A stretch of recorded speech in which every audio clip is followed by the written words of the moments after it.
Hi, welcome back to my channel Sreeja Satish.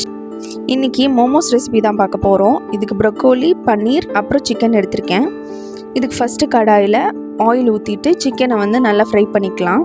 இந்த recipe இன்ஸ்டாகிராமில் ட்ரெண்டிங்காக போயிட்டு இருக்கக்கூடிய லேசி மோமோஸ் ரெசிபி தான்.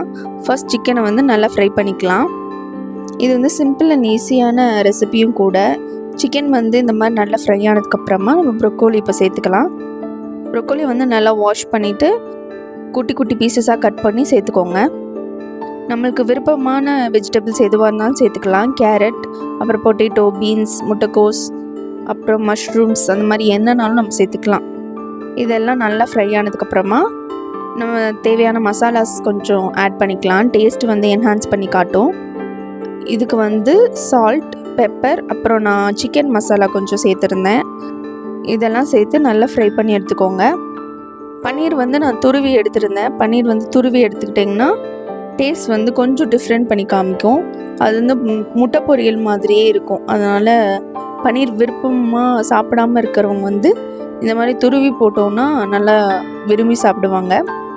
அதனால் பன்னீர் துருவி எடுத்துக்கோங்க.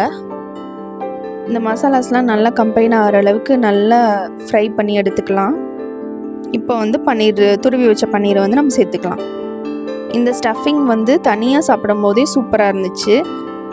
இது மோமோஸ்குள்ளே ஸ்டஃப் பண்ணி சாப்பிடும்போது இன்னும் டேஸ்டியாக எம்மியாக இருந்துச்சு. கண்டிப்பாக இந்த ரெசிபியை ட்ரை பண்ணி பாருங்கள். இப்போ நம்ம இந்த மோமோஸ்க்கு எப்படி கோட்டிங் கொடுக்க போகிறோன்றதை பற்றி பார்க்கலாம். இந்த ஸ்டஃபிங்கை உருண்டை பிடிச்சிக்கோங்க.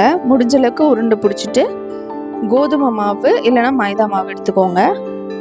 கோதுமை மாவில் ஒரு கோட்டிங் கொடுத்துட்டு இந்த சில்வர் ஸ்ட்ரைனர் இருக்கும்ல, அந்த இதில் வச்சு தண்ணிக்குள்ளே முக்கி அப்படியே எடுக்கணும். கையில் போட்டனால கொஞ்சம் எனக்கு கஷ்டமாக இருந்துச்சு.